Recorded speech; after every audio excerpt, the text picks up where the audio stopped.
अंबेडकरवादी आंदोलन उस दौर से इस दौर तक। इस वक्त आप इस आंदोलन की समीक्षा कैसे करेंगे? अगर धर्म की गहराई को समझ पाते, फिर सवाल ये है कि हमारा जो अधिकार है भीख नहीं है ये। जिनके साथ हमारा संघर्ष है उनके साथ कभी समझौता नहीं करना चाहिए। वापस जा रहे हैं, मैं चाहता हूँ कि वापस न जाते हुए आगे आना चाहिए। केवल अपनी पीड़ाओं को व्यक्त करना दलित साहित्य या दलित साहित्यकार नहीं माना जाता। एक विचारधारा से जोड़कर रखने की जो ताकत होनी चाहिए वो नहीं रही। पॉलिटिकल पार्टी को भजन कीर्तन तो करना नहीं है, सत्ता तो हासिल करना है। एक तरफ एक आइडियल आपने ध्वस्त कर दिया और दूसरी तरफ नया आइडियल खड़ा नहीं किया। कभी कभी ऐसा हो जाता है, सत्य को छोड़ देते हैं और समझौते के साथ चलते हैं।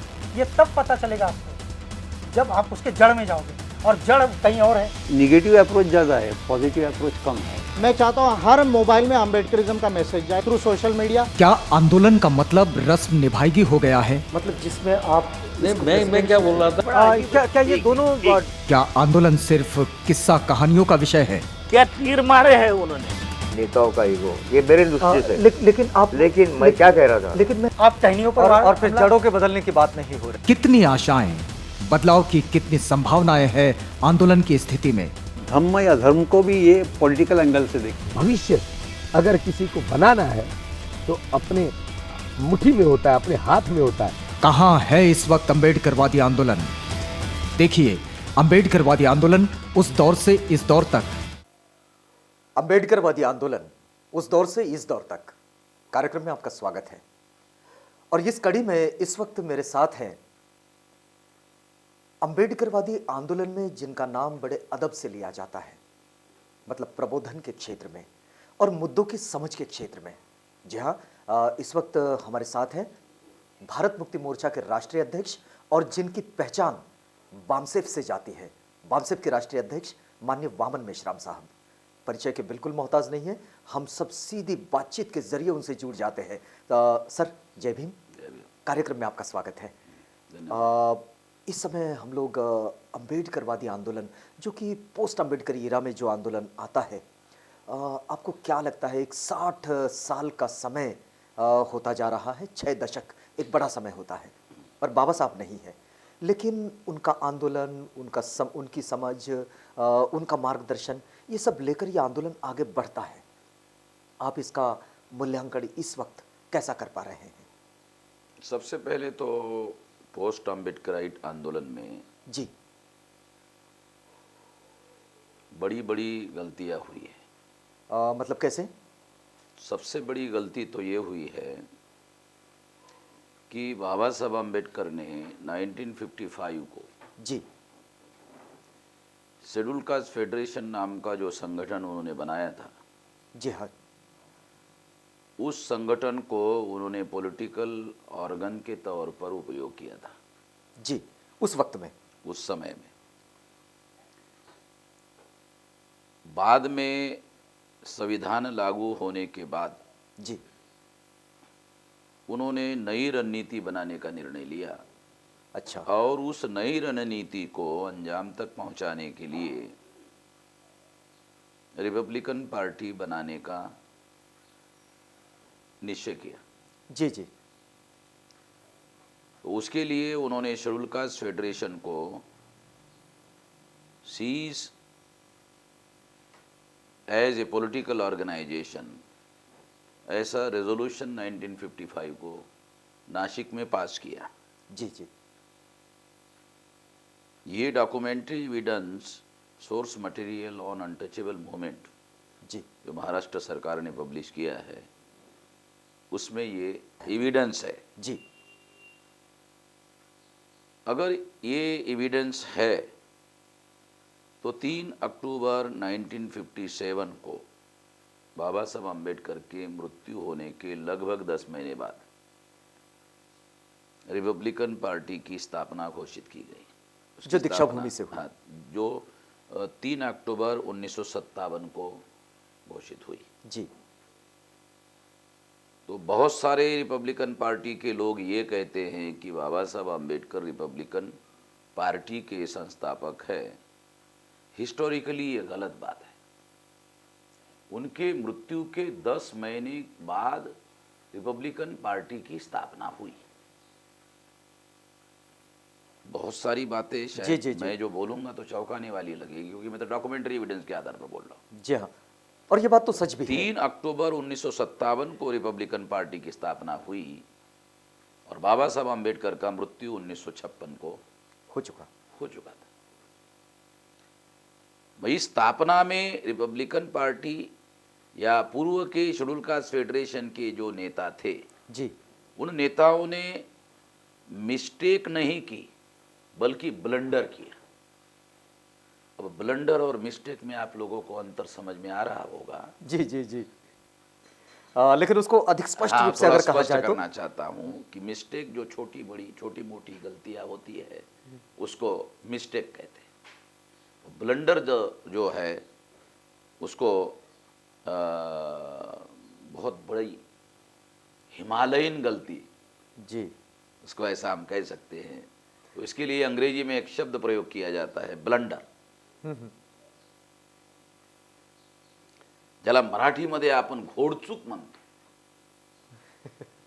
हिंदी भाषिक लोकांना हा शब्द कळणार नाही। एक बड़ी गलती। हाँ, बड़ी गलती, इसलिए उसको मैं हिंदी जी, में जी, बोल जी, रहा हूँ। हाँ। या नया शब्द बनाया मैंने, हिमालयन गलती। एक नया शब्द बात करते करते बनाया अभी। जी। तो वो हिमालयन गलती ये थी कि जिस संगठन को बाबा साहब आम्बेडकर ने पॉलिटिकल ऑर्गेनाइजेशन के तौर पर उपयोग करने के लिए सीज कर दिया था, मतलब शेड्यूल कास्ट फेडरेशन को, उसी संगठन के नेम प्लेट को उन्होंने हटाकर उसी को रिपब्लिकन पार्टी का रूप दिया गया।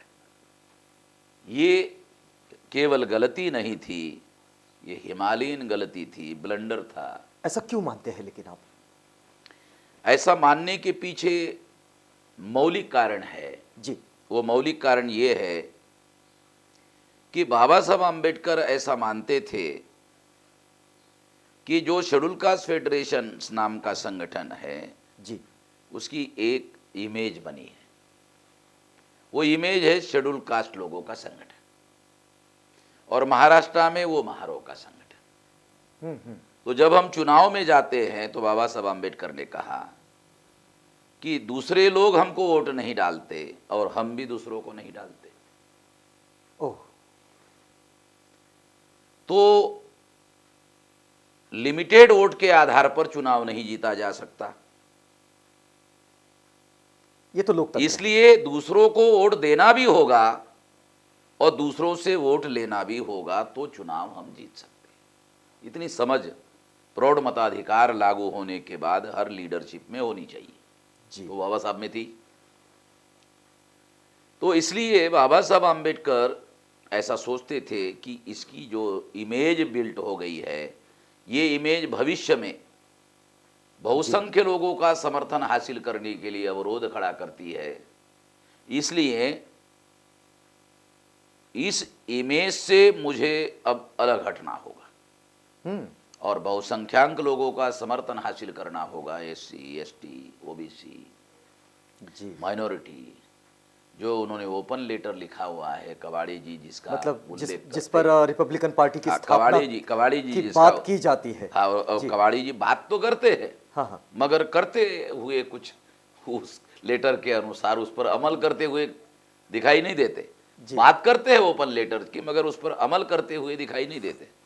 मैं ये क्रिटिसिज्म के लिए नहीं बोल रहा हूँ जी, बल्कि बाबा साहब आम्बेडकर की जो भूमिका है उस भूमिका को न्याय देने के लिए करना जरूरी है, अमल करना जरूरी है, इसलिए बोल रहा हूँ, क्रिटिसिज्म के लिए नहीं बोल रहा हूँ। बिल्कुल बिल्कुल।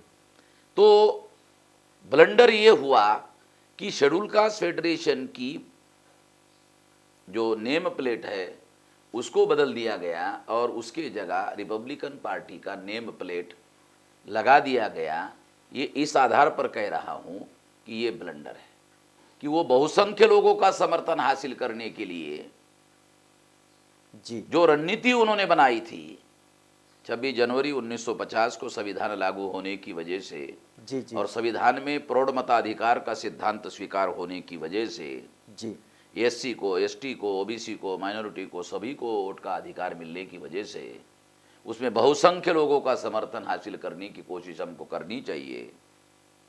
ऐसा रेफरेंस भी बाबा साहब आम्बेडकर ने अप्रैल महीने में 1948 को लखनऊ में जो शेड्यूल कास्ट फेडरेशन का अधिवेशन हुआ था, उसमें भाषण में उन्होंने ये बातें कही थी। ये रिकॉर्ड अवेलेबल है, दस्तावेज अवेलेबल है।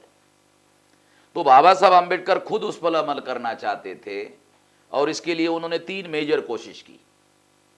पहली कोशिश उन्होंने ये की कि लखनऊ में शेड्यूल कास्ट के लोगों को मार्गदर्शन करते हुए कहा कि आपको अदर बैकवर्ड क्लासेस के लोगों को अपने साथ में लेना चाहिए जी। और लेने के लिए इंटरडाइनिंग और इंटरमैरी का आग्रह नहीं करना चाहिए। ऐसा करोगे तो शायद वो लोग आपके साथ नहीं आएंगे, इसलिए ऐसा नहीं करना चाहिए। ये पहला प्रयास था।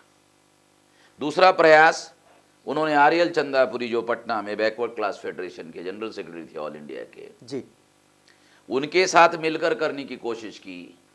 और ये जानकारी उपलब्ध हुई है कि Panjabrao Deshmukh, barrister Panjabrao Deshmukh backward class federation नाम का संगठन चलाते थे जी। तो उनके साथ मिलकर बाबा साहब आम्बेडकर ने एक योजना बनाई थी कि पंजाबराव देशमुख और हम लोग मिलकर schedule caste federation backward class federation में विसर्जित कर देते हैं जी। और शेड्यूल कास्ट भी बैकवर्ड है, बैकवर्ड भी बैकवर्ड है, तो दोनों बैकवर्ड को मिलाकर एक संगठन बनाना चाहिए और पंजाबराव देशमुख उसके राष्ट्रीय अध्यक्ष होंगे, बाबा साहब आम्बेडकर संरक्षक रहेंगे, पेट्रॉन रहेंगे। ये दूसरा प्रयास उन्होंने। इस प्रयास को फेल करने के लिए जवाहरलाल नेहरू ने पंजाबराव देशमुख को कृषि मंत्री बनाया और कृषि मंत्री बनाने की वजह से ये जो प्रयास है, तो क्या इस बात का ये प्रभाव पड़ा? प्रयास जो है ये जी। विफल कर दिया नेहरू ने। नेहरू को ये मालूम हो गया। तीसरा प्रयास SC ST OBC और माइनॉरिटी ही नहीं, सभी प्रकार के लोग, अच्छा, सभी प्रकार के लोग नेहरू के द्वारा और कांग्रेस के द्वारा जो वन पार्टी डिक्टेटरशिप चलाई जा रही है, ये जो सांसदीय जनतंत्र है, इसको अगर सफल करना है तो विरोधी पार्टी सक्षम होनी चाहिए। ऐसा तीसरा प्रयोग उन्होंने करने की कोशिश की। ये 3 बड़े प्रयोग ये सिद्ध करते हैं कि बाबा साहब आम्बेडकर आज़ाद भारत में नए रणनीति पर कार्य कर रहे थे। पोस्ट आम्बेडकराइट मूवमेंट चलाने वाले लोगों ने इसका कहीं पर भी कोई अभ्यास नहीं किया। किसी के मुंह से, मैंने किसी रिपब्लिकन पार्टी के नेता के मुंह से या उनके अनुभव के आधार पर कहीं किताबें लिख कर रखी हो, ऐसा कोई लिटरेचर मैंने नहीं पढ़ा, जबकि उनको ये मालूम था, उनके सामने उन्होंने ये बातें कही थी। ये बाद में रिकॉर्ड उपलब्ध हुआ, मगर उन्होंने इन बातों को ध्यान दिए बगैर शेड्यूल कास्ट फेडरेशन की नेम प्लेट बदल दी और उसकी जगह रिपब्लिकन पार्टी ऑफ इंडिया कर दिया। ये बाबा साहब आम्बेडकर के ऑब्जेक्टिव को सैबोटेज करने का रिपब्लिकन पार्टी, मतलब सर शेड्यूल कास्ट फेडरेशन के नेताओं ने खुद ही इसको सैबोटेज किया। मतलब आप ऐसा कहने जा रहे हैं कि ठीक तरीके से आंकलन ही नहीं कर पाए बाबा साहब की सोच का? क्या ऐसा कहा जा सकता है? हैरान करने वाली बात है जी, जो आप सवाल पूछ रहे हो, जी, वो हैरान करने वाली बात है कि बाबा साहब आम्बेडकर के साथ में रहकर भी वो बाबा साहब आम्बेडकर को समझ नहीं पाए। लेकिन उस वक्त के तो बड़े नाम रहे हैं और जिन्होंने जिनके नाम पर एक बड़ा आंदोलन आता है रिपब्लिकन पार्टी का, वो भूमिहीनों का आंदोलन 64 का। मैं उनके आंदोलनों के बारे में बिल्कुल भी इनकार नहीं करता हूं कि उन्होंने ऐसा किया, नहीं, लेकिन वो सारी पूंजी बाबा साहब आम्बेडकर के द्वारा पैदा की हुई पूंजी थी। जो लोग सत्याग्रह में गए वो सारी पूंजी बाबा साहब आम्बेडकर की पूंजी थी। मगर मैं ये सबसे बड़ी बात जो कहना चाहता हूं जी, कि रिपब्लिकन पार्टी के लोगों ने, रिपब्लिकन पार्टी का जो कंसेप्ट है, बाबा साहब आम्बेडकर रिपब्लिकन पार्टी के संस्थापक नहीं है, मगर बाबा साहब आम्बेडकर रिपब्लिकन पार्टी के कंसेप्ट के डिजाइनर है। मैं ये कहना चाहता हूं। उस कंसेप्ट के विरोध में उन्होंने फैसला किया। ओह, कि शेड्यूल कास्ट फेडरेशन का नाम बदलकर रिपब्लिकन पार्टी कर दिया, ये काम बाबा साहब आम्बेडकर के कॉन्सेप्ट के विरोध में, जो रिपब्लिकन पार्टी की कॉन्सेप्ट थी, मतलब वो उसको कम्युनिटी बेस्ड बना दिया। फिर उन्होंने कम्युनिटी बेस बना दिया, और उसके बाद में फिर क्या हुआ वो आप लोगों को ज्यादा जानकारी। लेकिन मुझे एक बात बताइए कि क्या अगर आप इस वक्त में उसका अगर आकलन करना चाहें तो क्या 64 के आंदोलन का कुछ फलित भी हुआ है या उससे कुछ प्राप्त हुआ है? 1964 के आंदोलन का सबसे बड़ा फलित ये हुआ कि कांग्रेस ने उस आंदोलन को तोड़फोड़ करने की रणनीति पर सक्रियता से भूमिका शुरू की। मतलब 64 के बाद जी कांग्रेस ने प्लान बनाकर रिपब्लिकन पार्टी को तोड़फोड़ करने के रणनीति पर काम किया, ये उसका पहले नंबर का फलित है। मतलब इसमें अम्बेडकराइट सेगमेंट को कोई फायदा नहीं मिला। हाँ, अम्बेडकराइट सेगमेंट को एक फायदा हुआ कि जो सत्याग्रह में डिमांड की गई थी उसमें बाबा साहब आम्बेडकर की तस्वीर पार्लियामेंट के सेंट्रल हॉल में लगाई जाए, वो लगाने तक का काम नहीं हुआ, ये फलित था। काशीराम जी ने 93 में जो रीनेमिंग हुआ नामांतर का, जी तो 93 में जो गवर्नमेंट एसपी बीएसपी की बनी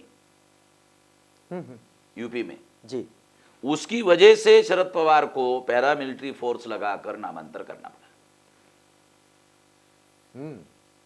इसका श्रेय भी काशीराम जी को जाता है, लेकिन मैं इसका श्रेय काशीराम जी को देता हूं। ये बात महाराष्ट्र के लोगों को अच्छी नहीं लगेगी, मैं इसकी परवाह नहीं करता हूं। एक बात मुझे, महाराष्ट्र के लोगों को काउंट करके कोई बात करता नहीं। लेकिन इन पिछले दिनों में जो आंदोलन, बड़े बड़े आंदोलनों में नामांतरण का भी आंदोलन रहा है, क्या वो जो 16 साल तक जो नामांतर जब हुआ तो मैंने मेरे अखबार में एडिटोरियल लिखा, जी नामांतराचा विजय आंदोलनाचा पराजय। ऐसा क्यों? ऐसा इसलिए कहा, मेरा एडिटोरियल था नामांतराचा विजय आंदोलनाचा पराजय। अभी एक्झाम्पल देऊन त्या ठिकाणी असं लिहिलं होतं जी जी कि गांधी ने नमक का सत्याग्रह किया था, तो क्या गांधी को खाने को नमक नहीं मिलता था? मिलता था। बाबा साहब आम्बेडकर ने पानी का सत्याग्रह किया था, तो क्या बॉम्बे में उनको पीने के लिए पानी नहीं मिलता था? मिलता था। गांधी को खाने को भी नमक मिलता था, फिर भी नमक सत्याग्रह किया। बाबा साहब को बॉम्बे में पानी पीने को मिलता था, फिर भी पानी का सत्याग्रह किया। तो पानी हासिल करना उसका मकसद नहीं था, नमक हासिल करना उसका मकसद नहीं था। नमक एक प्रतीक हो गया था क्योंकि अंग्रेजों ने नमक के ऊपर टैक्स लगाया था, और नमक आम आदमी के खाने की चीज थी, सब आदमी के खाने की चीज थी। बहुत सारे गरीब लोग सब्जी नहीं मिलती तो नमक के साथ रोटी खाते थे, गांधी को यह मालूम था। इसलिए गांधी ने नमक का सत्याग्रह इसलिए किया ताकि आम आदमी को कांग्रेस के साथ जोड़ा जा सके। जी हाँ, ये लक्ष्य था। बाबा साहब आम्बेडकर ने पानी का सत्याग्रह इसके शुरू नहीं किया था कि उनको बॉम्बे में पानी नहीं मिलता था। पानी के ऊपर हमारे लोगों को सार्वजनिक हौद, सार्वजनिक सत्याग्रह, तालाब, सार्वजनिक ठिकान पर पानी पीने के लिए नहीं मिलता था।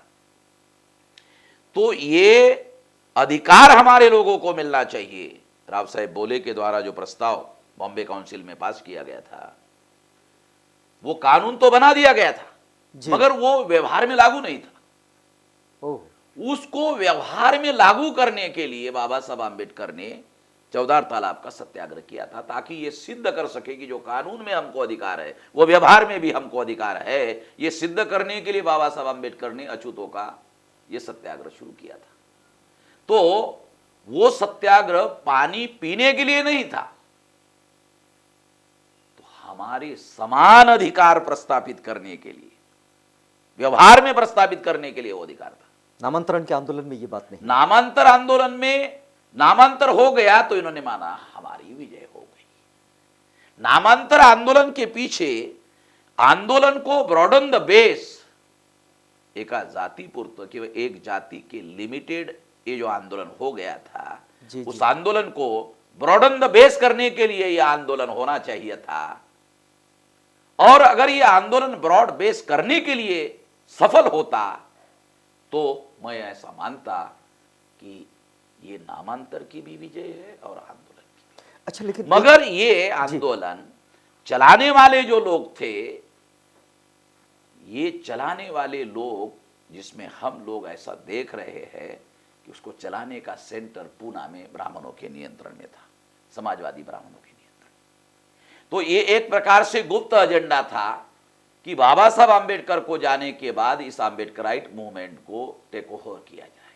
ये ब्राह्मणों का और समाजवादी ब्राह्मणों का षड्यंत्र था। जब इसको हम लोगों ने बामसेब के द्वारा एक्सपोज किया, हु लीड द लॉन्ग मार्च, काशीराम जी ने जब उसका स्पेशल इशू निकाला, सारे एविडेंसेस दिए हुए, हु लीड द लॉन्ग मार्च, ऐसा दिख रहा था कि वो कबाड़े साहब लीड कर रहे, मगर व्यवहार में वो ऐसा नहीं था। उसके पीछे दूसरे लोगों का प्लानिंग था। नहीं, लेकिन इसलिए मैं ऐसा कहना चाहता हूं कि ये नामांतर के आंदोलन के द्वारा जो लक्ष्य हासिल किया गया था, वो केवल नेम प्लेट चेंज हो गई, और वो नेम प्लेट भी 50% हो गई। 50% मराठवाड़ा विद्यापीठ रहा और 50% में बाबा साहब आंबेडकर का नाम है। वो नेम प्लेट भी 100% नहीं, लेकिन बाबा साहब आंबेडकर मराठवाड़ा विद्यापीठ। लेकिन मैं ये पूछना चाह रहा हूँ कि उस वक्त तो इस आंदोलन का हिस्सा आप भी थे और बामसेब का जन्म हो चुका था। हम लोग उस आंदोलन का हिस्सा नहीं है ऐसा मानकर नागपुर में जो अधिवेशन 79 में, लगभग शायद 78 या 79 में हो रहा था, उसका 20-25% पंडाल जला दिया गया था कि हम लोग नागपुर से औरंगाबाद जा रहे और ये लोग इधर अधिवेशन कर रहे, ऐसा करके पंडाल जलाया गया था बामसेब का। अगर वो पंडाल नहीं जलाया गया होता तो काशीराम जी को इसके पीछे के षड्यंत्र को एक्सपोज करने के लिए कोशिश नहीं करनी पड़ती। वो पंडाल जलाने की वजह से काशीराम जी को वो उस आंदोलन के पीछे के षड्यंत्र को एक्सपोज करने की ज़रूरत महसूस हुई, और फिर उन्होंने हु लीड द लॉन्ग मार्च नाम का स्पेशल इशू अंग्रेजी में निकाला और उसमें सारे सबूत के साथ इनको नंगा किया। उस समय नामांतरवादी कृति समिति के अध्यक्ष M B. Chitnis ex principal Milind college थे। जब मैंने वामन मेश्राम के हाथों से who lead the long march का स्पेशल इशू एम.बी. चिटनीस को मैंने दिया तो दूसरे दिन के अखबार में खबर आई एम.बी. चिटनीस ने अपने अध्यक्ष पद का इस्तीफा दे दिया। वो who lead the long march का इशू पढ़ते ही एम.बी. चिटनीस ने इस्तीफा दे दिया, क्योंकि मैं खुद इसमें एविडेंस हूं। मैंने अपने हाथों से एम.बी. चिटनीस को वो इशू जाके देकर दिया। काशीराम जी ने मुझे दिल्ली से टेलीफोन किया कि तुम्हारे हाथ से जाकर देना और मुझे खबर करना कि दिया, फिर मैं देखूंगा उसकी क्या प्रतिक्रिया होती। तो उनको मालूम था वो कैलकुलेटेड कि इसके प्रतिक्रिया होनी है। मैं खुद इसका एविडेंस हूं। जैसा कि आप कह मैं रहे हैं, औरंगाबाद में था, हमको काशीराम जी ने नागपुर से ये मैसेज दिया था कि आप लोगों को नागपुर के अधिवेशन में आने की जरूरत नहीं है, लॉन्ग मार्च के लोग आ रहे हैं, उनके खाने पीने की जितना कर सकते हो चाय पानी की व्यवस्था करो। जैसा कि आप अभी कह रहे थे कि ये जो आंदोलन है, इस आंदोलन में 64 के आंदोलन से एक बात जरूर हुई कि ये जो रिपब्लिकन पार्टी का आंदोलन है इसको नेस्त नाबूद करने के लिए कांग्रेस ऑर्गेनाइज हुआ और उन्होंने अपने प्लानिंग्स बनाए और वो सक्सेस भी हुए। इस वक्त बामसेब क्या कर रहा था? क्या वो 64 में मतलब 64 के बाद का जो मतलब 70 के बाद का जो इरादा है, काशीराम जी रिपब्लिकन पार्टी में ही काम करते थे। अच्छा, पूना के कारपोरेशन में काशीराम जी के ही मार्गदर्शन में चुनाव लड़ा गया था और एक नेड़े नाम का एक आदमी दूसरे पार्टियों की मदद से महापौर बनाने में काशीराम जी कामयाब हुए थे। कांबड़े नाम के एक व्यक्ति, बाजीराव कांबड़े जी, जो गवई के साथ में काम करते थे और प्रदेश के अध्यक्ष भी रह चुके थे, वो उधर पूना में इस बात के गवाह थे। लेकिन क्या इस फ्रैक्शन को रोकने का प्रयास नहीं हुआ? काशीराम 72 को जब दादा साहब गायकवाड़ ने कांग्रेस के साथ समझौता करने का प्रस्ताव किया तो काशीराम जी और खापर्डे साहब बाहर थे लोगों के हुजूम में। और विरोध करने वालों में शामिल थे कि कांग्रेस के साथ समझौता नहीं करना चाहिए। मगर दादा साहब गायकवाड़ अंदर पार्टी के अंदर भी विरोध फेस कर रहे थे। आपको क्या दादा लगता साहब है गायकवाड़ ने विरोध फेस करने की वजह से मीटिंग को स्थगित किया जी, और स्थगित करके जो घंटे भर के पीरियड के लिए स्थगित किया, तो दूसरी जगह जाकर उन्होंने प्रेस कॉन्फ्रेंस में घोषित कर दिया कांग्रेस के साथ समझौता हो गया। दोबारा मीटिंग किया और दोबारा मीटिंग करके पार्टी के लोगों को कहा कि मैंने घोषित कर दिया, आता माझ्या इज्जतीचा प्रश्न आहे, आता तुम्ही सांभाळून घ्या। आप इस घटना का आकलन ब्लैकमेल कैसे किया, दादा साहब गायकवाड़ ने पार्टी को ब्लैकमेल किया, ये अंदरूनी कहानी। दूसरा, काशीराम जी बाद में नासिक में दादा साहब गायकवाड़ को मिलने के लिए गए कि आपको ऐसा नहीं करना चाहिए, हम इससे बेहतर तरीके से अपने इंडिपेंडेंट आंदोलन खड़ा कर सकते हैं। काशीराम जी उस समय नौजवान थे। दादा साहब ने कहा, तुम नौजवान हो, पंजाबी हो, तुमको राजनीति की समझ नहीं है, तुम जो प्लानिंग मुझे बता रहे हो ऐसा हो नहीं सकता, ऐसा हो नहीं सकता, ब्रॉड ऑन द बेस हो नहीं सकता, हम अपने बलबूते पर सफल हो नहीं सकते, हम अपने लोगों को एमएलए एमपी नहीं बना सकते। तो काशीराम जी ने खुंदक पकड़ लिया, मैं करके ही दिखाता हूं। काशीराम जी नासिक से वापस आए और वापस आकर फिर उनको लगा कि महाराष्ट्रियन लोगों के भरोसे से ये काम आगे नहीं हो नहीं सकता, अभी मुझे महाराष्ट्र छोड़कर नॉर्थ इंडिया में जाना होगा। फिर उस घटना के बाद में काशीराम जी सर इस बातचीत को आगे बढ़ाते हैं। मित्रों, इस समय हम लोग ये जो बातचीत कर रहे हैं, ये बातचीत चल रही है अंबेडकरवादी आंदोलन उस दौर से इस दौर तक, इसका एक मूल्यांकन कर रहे हैं और ये मूल्यांकन हो रहा है भारत मुक्ति मोर्चा के राष्ट्रीय अध्यक्ष, बामसेफ के राष्ट्रीय अध्यक्ष वामन मेश्राम साहब के साथ। इस बातचीत को आगे बढ़ाएंगे, लेकिन यहाँ रुकते एक छोटा सा ब्रेक लेते हैं। ये ठिगड़ पार्टी है। अच्छा, बहुजन एक ठिगड़, रिपब्लिकन एक ठिगड़, सोशलिस्ट ठिगड़, या पार्टीचं नाव ठिगड़ पार्टी ठेवली पाहिजे। बीएसपी का क्या फायदा होता दिखता है आपको? स्वयं मायावती को ही फायदा की जरूरत नहीं है, क्योंकि मायावती का इंडिया यूपी है। कहां है इस वक्त अंबेडकरवादी आंदोलन? देखिए अंबेडकरवादी आंदोलन उस दौर से इस दौर तक। अंबेडकरवादी आंदोलन उस दौर से इस दौर तक कार्यक्रम में पुनः एक बार आपका स्वागत है। और इस समय हम लोग इस आंदोलन का शेयरिंग जो है वो आप तक पहुंचा रहे हैं भारत मुक्ति मोर्चा के राष्ट्रीय अध्यक्ष, बामसेफ के राष्ट्रीय अध्यक्ष माननीय वामन मेश्राम साहब के साथ, जो कि एक बड़े जन आंदोलन की तैयारी में लगे हैं। और ये जन आंदोलन मूल निवासी बहुजन समाज के उन मुद्दों के साथ है जहां से उनके जीवित के अधिकार को संरक्षित करने की बात आती है।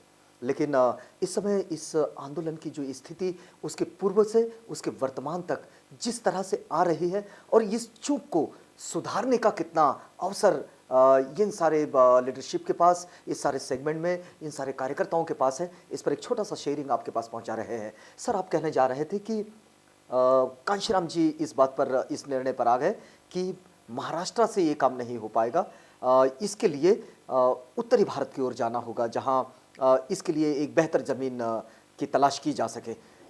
क्या आपको ऐसा लगता है कि उस वक्त में इनको सुधारना ये बिल्कुल मुश्किल था, या फिर ये आंदोलन बिल्कुल हाथ से निकल गया था? यदि सुधारना की संभावना थी जी, तो वो सुधारना की संभावना भी बाहर जाकर ताकत गेन करके, शक्ति गेन करके पॉसिबल थी।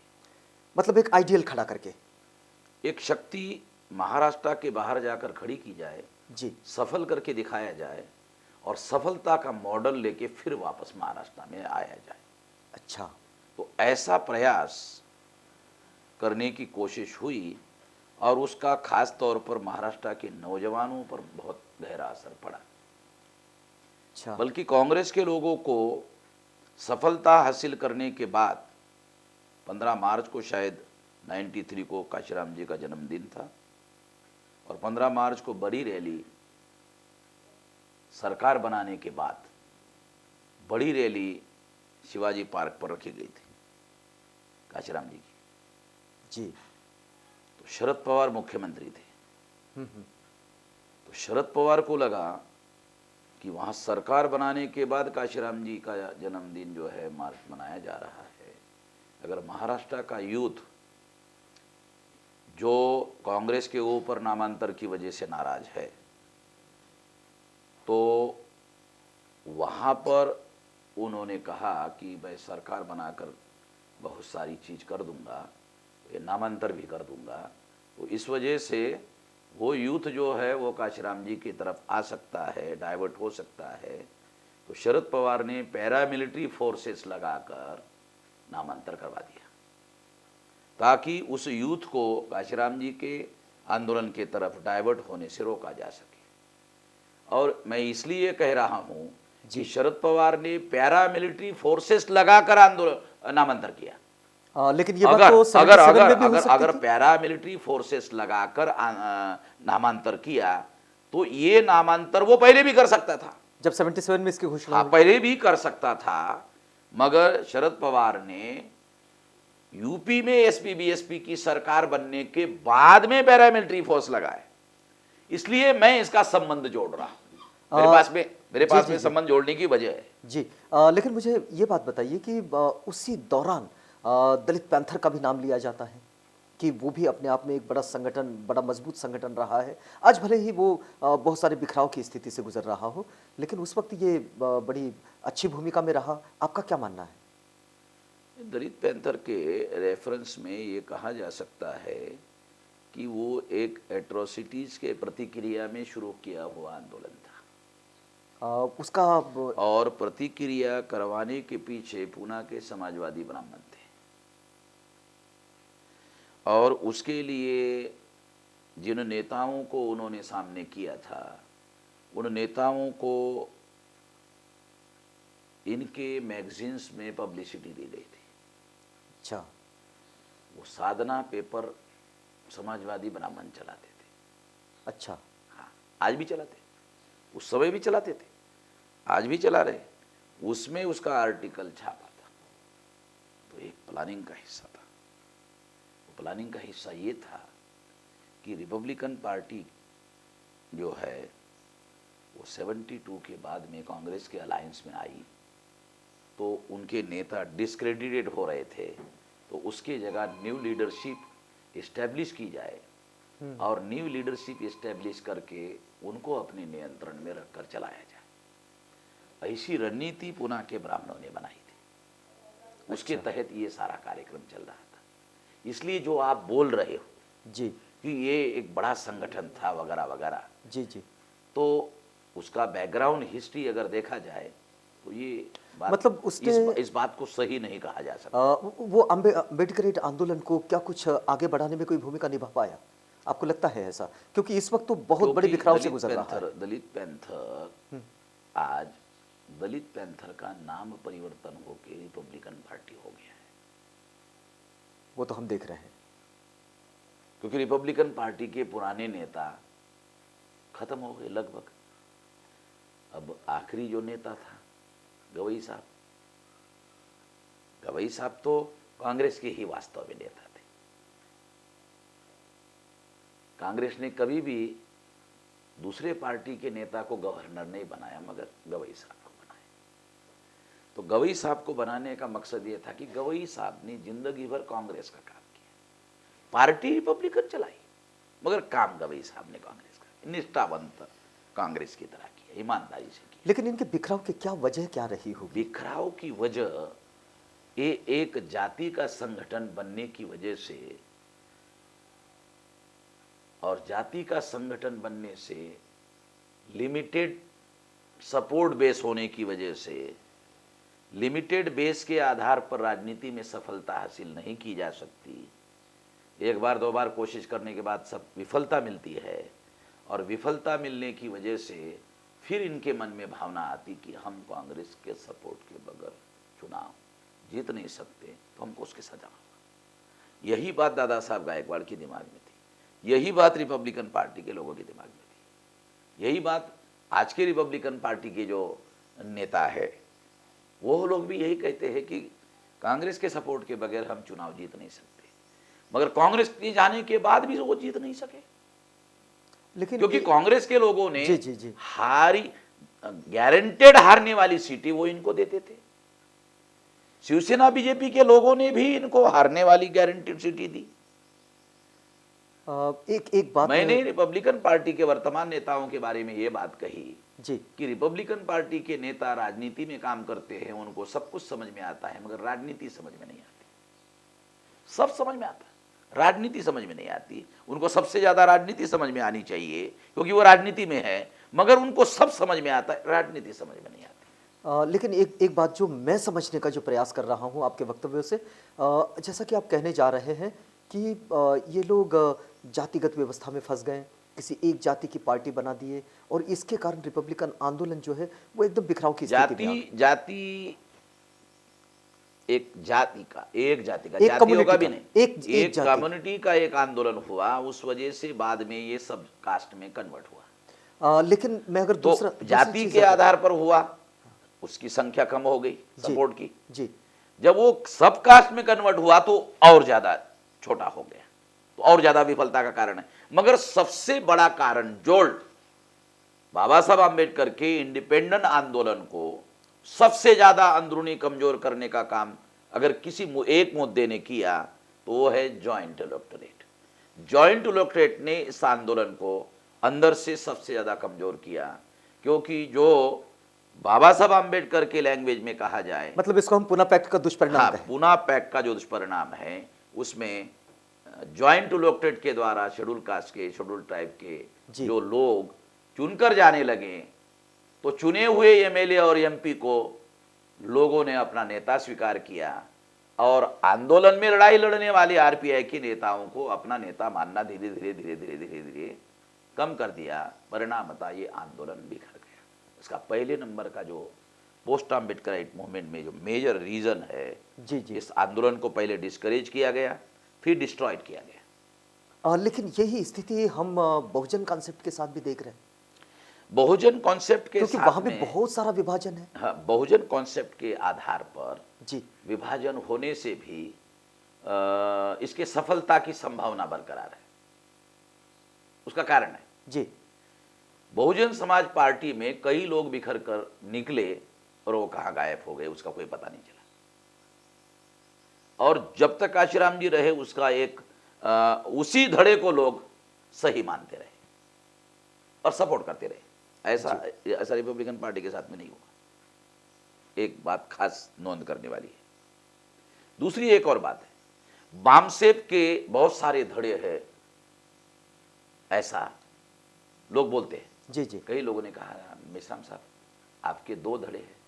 मैंने कहा आप गलत कह रहे हो। क्या गलत कह रहे हो? यार आपकी जानकारी ठीक नहीं। आपकी जानकारी पहले ठीक कर लो।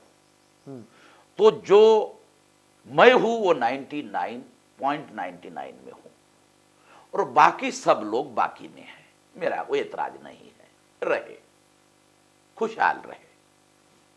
मैं 99.99 में मैं हूं और 0.0 में 00 में दूसरे है और रहे, मेरा एतराज नहीं है। और उनको इकट्ठा करने की जरूरत नहीं है। दवा और जहर को इकट्ठा नहीं किया जा सकता, तो दवा का असर खत्म हो जाता है, जहर का असर शुरू हो जाता है। तो दवा और जहर को इकट्ठा नहीं लेकिन बामसेप के बाकी सेगमेंट जो है वो भी तो ऐसा ही मानते हैं। वो ऐसा कहते हैं, मगर वो कंदोरी करने के लिए साल में इकट्ठा होते। विदर्भाच्या भाषेत बोलायचं झालं कंदोरी समजतं ना? कंदोरी म्हणजे आपण आता पिकनिकला जातो आणि काही डबे घेऊन जातो किंवा काही मोठ्या मोठ्या भाकरी खातो आणि वापस येतो। कंदोरीमध्ये होते की नाही सर? तर ते लोक कंदोरी करण्यासाठी, कंदोरी करने के लिए साल में एक बार इकट्ठा होते हैं।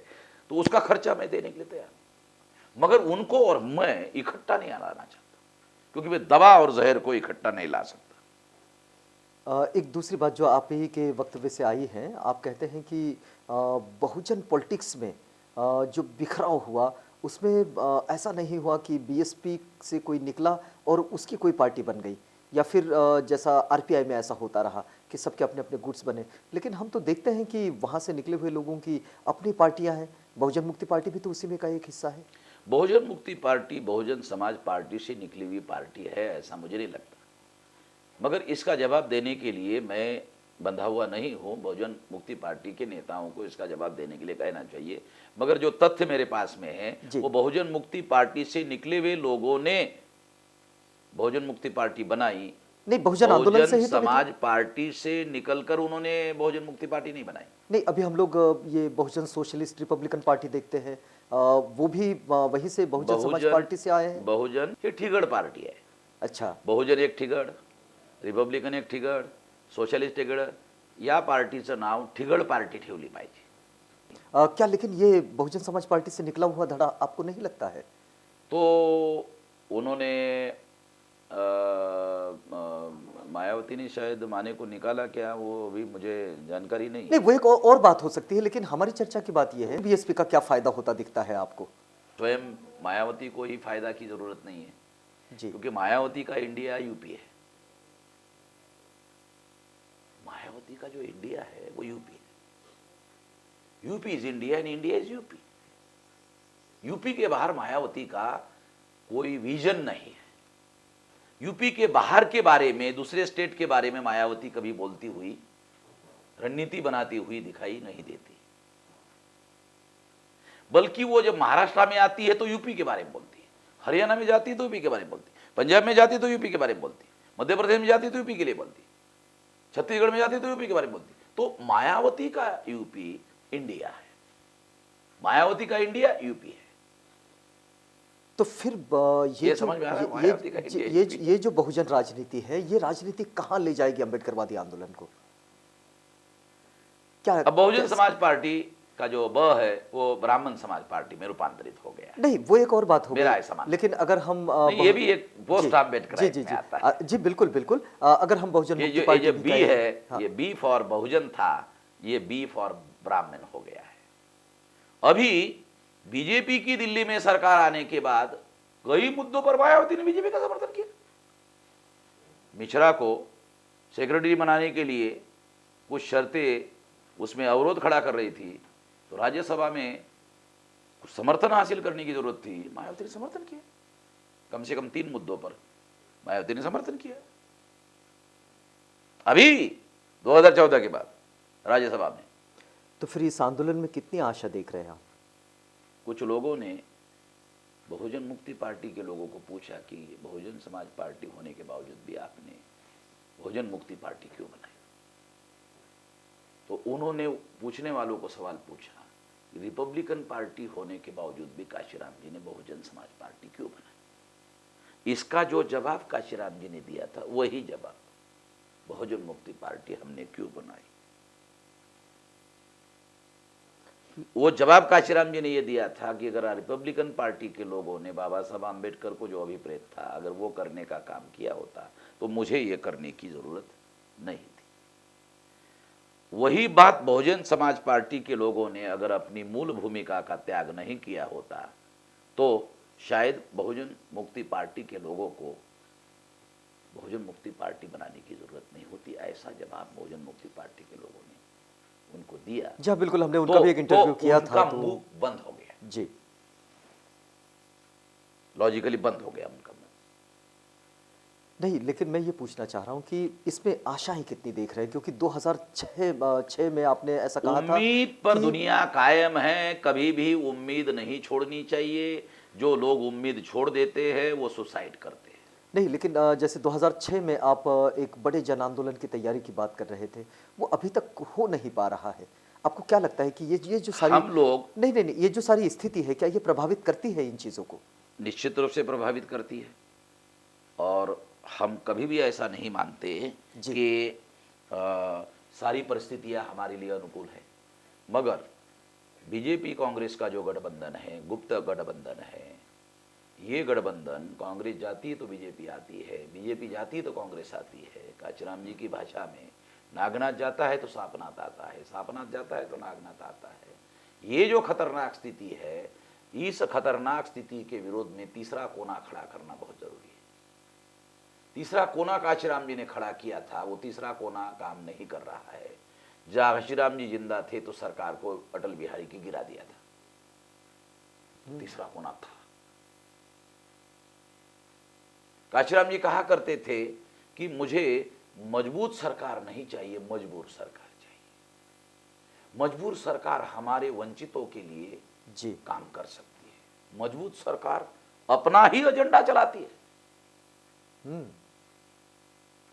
तो इनको मजबूर करने के लिए तीसरा कोना खड़ा करना, ये तीसरा कोना बनने की कितनी तीसरा उम्मीद है? कोना बनाने के लिए मैं वाम से भारत मुक्ति मोर्चा जो है पूरी जद्दोजहद से कोशिश कर रहा हूं। क्या आप इसके लिए समय कितना लगेगा। अच्छा भविष्य देख रहे हैं आप? समय लगेगा। हाँ। और मैंने जो सोच बनाई है उसके अनुसार मुझे लगता है कि 2024 तक ये तीसरा कोना बन जाना चाहिए। क्या प्लानिंग्स के साथ जा रहे हैं आप? टाइम बॉन्ड प्लानिंग, अच्छा केवल प्लानिंग नहीं, टाइम बॉन्ड, जी कालबद्ध कार्यक्रम लेकर चल रहा हूं मैं। जी। और मेरा पूरी उम्मीद है। जैसा कि हमने इस बातचीत की शुरुआत की थी और आपने कहा था कि बाबा साहब इस विज़न पर काम करना चाह रहे थे कि जितना भी रिलीजियस माइनॉरिटीज़ है, शेड्यूल्ड ट्राइब्स है, ओबीसीज़ है, इन सारे ग्रुप्स को इकट्ठा करके काम करना होगा। क्या इस वक्त आप इस रणनीति को अपने कामों मामसेप का में हिस्सा बनाना चाहते हैं? 2025 से ज्यादा जातियों के कार्यकर्ता काम करते हैं। काशीराम जी ने बहुजन समाज पार्टी बनाई या SC ST OBC माइनॉरिटी को लेकर चलने का प्लान बनाया जी, मगर उनके पास ऐसा कार्यक्रम नहीं था। मैंने इसका कार्यक्रम बना दिया सोशल नेटवर्किंग के नाम पर। शेड्यूल कास्ट के लिए मेरा कार्यक्रम चल रहा है, मोस्ट बैकवर्ड शेड्यूल कास्ट के लिए कार्यक्रम चल रहा है, extreme backward class schedule caste के लोगों के लिए कार्यक्रम चल रहा है, जिसमें सफाई मजदूरी करने वाली जातियाँ है, उसके लिए मैंने अलग कार्यक्रम चलाया। मुझे ये बताइए कि चुनौतियां कितनी महसूस कर रहे हैं आप? चुनौती या ना हो तो मजा नहीं आता। कैसी चुनौतियां महसूस कर रहे हैं आप इस वक्त? पूरे चुनौतियां, अगर अंबेडकरवादी आंदोलन के सामने अगर देखा चुनौतियां जाए, सबसे बड़ी पहले नंबर की चुनौती है न्यू लीडरशिप को तैयार करना। पहले नंबर की चुनौती। क्या बामसेफ ये प्रयास कर रहा है? बामसेफ आज के तारीख में सबसे बड़ा पहले नंबर का कार्यक्रम अगर कोई चला रहा है जी, तो वो न्यू लीडरशिप जनरेट करने का, SC में, ST में, OBC में, माइनॉरिटी में। आज हमारे पास 2025 जातियों के कार्यकर्ता काम करते हैं। उनमें कोई लीडरशिप के लीडरशिप भी शेड्यूल कास्ट में हमने क्या इसके लिए कोई ट्रेनिंग हो रही है? ट्रेनिंग हो रही है। मैं 5 दिन का ट्रेनिंग आइडियोलॉजिकल हिस्टोरिकल लेता हूँ और 5 दिन का ऑर्गेनाइजेशनल लेता हूँ। ऑर्गेनाइजेशनल ट्रेनिंग काशीराम जी के समय में नहीं था, मैंने डेवलप किया। अच्छा, एक जो ऑर्गेनाइजेशनल ट्रेनिंग होने से आदमी एडवांस रूप से तैयार होता है जी। फिर अभी मैंने नया ट्रेनिंग शुरू कर दिया है, वो है leadership training. Leadership, exclusively leadership training. और हम लोगों ने प्लान बनाया कि 25,000 लीडर जो है वो 2024 तक डेवलप होनी चाहिए और 10,000 होल टाइमर लोग होने चाहिए 2024 तक। नहीं, ये तो संगठनात्मक बात हो गई, लेकिन मैं ये जानना चाह रहा हूँ कि जैसा बाबा साहब सोचते थे कि एक पॉलिटिकल ट्रेनिंग स्कूल भी होना चाहिए और जहाँ से प्रशिक्षित जो कार्यकर्ता होते हैं वो निकल कर आने चाहिए। क्या भारत मुक्ति मोर्चा या बामसेफ इस दिशा में भी कुछ प्रयास? नागपुर में हम लोगों ने human resources and development institute जो बाबा साहब आम्बेडकर सोचते थे जी जी, उसके लिए अभी तक 23 एकड़ जगह ले लिया है। वो इसीलिए मैंने जी ये चुनावी राजनीति से अपने को अलग रखा। मैं आंदोलन की रिक्वायरमेंट को फुलफिल करने का जो टास्क है, सबसे बड़ा टास्क है रिक्वायरमेंट। आंदोलन की रिक्वायरमेंट फुलफिल नहीं हो रही, इसलिए हमारा आंदोलन पूरी तरह सफल नहीं हो रहा। ये आंदोलन की रिक्वायरमेंट पूरी नहीं होना, इसके पीछे क्या ये वजह हो सकती है कि इस पढ़े लिखे आंदोलन को प्रशिक्षित कार्यकर्ता नहीं मिले? पढ़े लिखे लोगों का इस आंदोलन के प्रति निराशा भाव। अच्छा, ये वो जगह ऐसा सोचते हैं कि इससे कुछ नहीं हो सकता। नहीं, अगर वर्तमान की स्थिति को अगर देखा जाए तो कितनी आप चैलेंजेस महसूस करते हैं हमारे देश के उस ढांचे पर जो सार्वभौमिकता को आगे बढ़ाता है, लोगों के साथ सहयोग को आगे बढ़ाता है, समानता, स्वतंत्रता, बंधुता, ये जो मूल तत्व है और इसके द्वारा जो जीवन आगे बढ़ता है, ऑब्जेक्टिव ऑफ द कॉन्स्टिट्यूशन है, प्रीएम्बल ऑफ द कॉन्स्टिट्यूशन जो है, समता, स्वतंत्रता, क्योंकि अंबेडकरवादी आंदोलन का ये भी एक बड़ा महत्वपूर्ण जिम्मेदारी का काम बनता है। ऑब्जेक्टिव्स है उसके ऑब्जेक्टिव को बहुत बड़े पैमाने पर सैबोटेज कर दिया गया है और ब्राह्मण राज स्थापित कर दिया गया है। ब्राह्मण राज को उखाड़ कर फेंकना ही सबसे बड़ी चुनौती है और ब्राह्मण राज को उखाड़ कर फेंकने के लिए सबसे बड़ी पहले नंबर की जरूरत है न्यू लीडरशिप। जो प्रेजेंट लीडरशिप है वो से ये काम नहीं हो सकता, बिल्कुल भी नहीं हो सकता। न्यू लीडरशिप को आप कैसा देखते हैं? न्यू लीडरशिप शेड्यूल कास्ट में, शेड्यूल ट्राइब में, एमबीसी में, ओबीसी में, नॉमिनिक ट्राइब में न्यू लीडरशिप जनरेट करनी होगी और उसकी क्वालिटीज को कैसा देखते हैं? उसके अंदर क्वालिटीज डेवलप होगी आंदोलन में। जी आंदोलन में आदमी तपाया आदमी आंदोलन में तपेगा और तपकर निखरेगा और निकलेगा। जी ऐसी लीडरशिप हमको चाहिए। आंदोलन में तपेगा, तपकर निखरेगा, निकर कर निकलेगा, वो लीडरशिप हमारे लिए उपयोगी होगी। अच्छा, एक बात सर मुझे ये बताइए कि क्या सेकंड लाइन लीडरशिप इस आंदोलन में नहीं आते जाना, क्या ये भी इसके पीछे कोई कारण रहा? ये आप बहुत इम्पोर्टेंट सवाल है। काशीराम जी ने जो काम शुरू किया वो बंद नहीं हुआ, फिर उसको लीडरशिप मिली। खापर्डे साहब ने लीड किया, बात को आगे बढ़ाया। खापर्डे साहब के जाने के बाद अब मैं इसको देख रहा हूं। काशीराम जी ने बहुजन समाज पार्टी तब बनाई जब 13 स्टेट में 140 जिलों में वामसिद्ध थी। अब 31 राज्यों में 535 जिलों में वामसिद्ध संगठन कार्यरत है। मेश्राम साहब, ये हमारा वक्त जो है अब अंतिम दौर में मैं आ ये चुका है। यकीन पैदा होने का उदाहरण मानता जी हूं। बिल्कुल बिल्कुल। लोगों के मन तो में मैं भी एक अंतिम रूप में अगर ये पूरी चर्चा को हम समेटना चाहें तो इस आंदोलन को आप कैसा देखेंगे? अगर समेटना चाहे इस चर्चा को तो क्या कहेंगे आप हमारे दर्शकों के लिए? 2-3 बातें इंपॉर्टेंट हैं। जी वो इम्पोर्टेंट, पहले नंबर की बात कि अब ये बात कि यह आंदोलन यदि आप आगे नहीं बढ़ा सकते तो इसे वहीं पर छोड़ देना, ये जो बाबा साहब आम्बेडकर ने कहा था, अब लोगों को ये कहने की जरूरत नहीं है। ये मामला अब आगे बढ़ रहा है। मतलब उतने सामर्थ्यवान लोग अब इस आंदोलन में आ चुके हैं। निराशा की जरूरत नहीं है, पहली बात। दूसरी महत्वपूर्ण बात कि आने वाले समय में बड़े पैमाने पर सफलता की उम्मीद है जी, और ये उम्मीद लोगों को हमसे जरूर करनी चाहिए और हम इसके लिए पूरी ताकत और पूरी जद्दोजहद से उस बात को जो लोग उम्मीद करते हैं उसको पूरा करने की कोशिश करेंगे। जी तीसरी बात, इस उम्मीद को पूरा करने के लिए लोगों को भी हमें साथ सहयोग करना चाहिए। तब हमसे अपेक्षा भी करनी चाहिए कि हम पूरी करें। समेटने के लिए ये 3 ही बातें मैं कहना चाहता हूं। अगर ये 3 बातें लोग ग्रहण जी, करें जी, बिल्कुल, तो बिल्कुल। निश्चित रूप से मैं ऐसा मानता हूं। आंदोलन में उम्मीदें बहुत हैं, लेकिन उम्मीदें दोनों तरफ से आएगी। मतलब नेता, कार्यकर्ता और इस आंदोलन को आगे बढ़ाने वाली, पहल करने वाली जो भूमिका है वो तो आगे बढ़ेगी, लेकिन जिनके लिए ये भूमिका आगे आ रही है उन्हें भी 2 कदम आगे चलना होगा। यानी कि 2 कदम हम चलें, 2 कदम आप चलें। और ये स्थिति जब बनेगी तो हाथों में हाथ भी जुड़ेंगे, और ये जुड़ेंगे तो निश्चित रूप से बाबा साहब की सोच का जो आंदोलन है, जो परिवर्तनवादी सोच का आंदोलन है, जो भारत में एक बेहतर जीवन का स्वप्न देखता है, वो भूमिका यहाँ से आएगी। वामन मेश्राम साहब कहीं भी निराश नहीं है, बहुत उम्मीदें बाकी है। इस वक्त भी उन्होंने ये तय कर रखा है कि अब से भले ही 10 साल बाद ये बात आएगी, लेकिन ये बात आएगी जरूर, और एक क्रमबद्ध कार्यक्रम के जरिए चल रहे हैं। हो सकता है कि इस वक्त हम लोग सूरज को बादलों में घिरा हुआ देख रहे हैं, लेकिन इसका मतलब ये नहीं होता कि सूरज नहीं है, सूरज चमकेगा जरूर। यहाँ रुकता हूँ।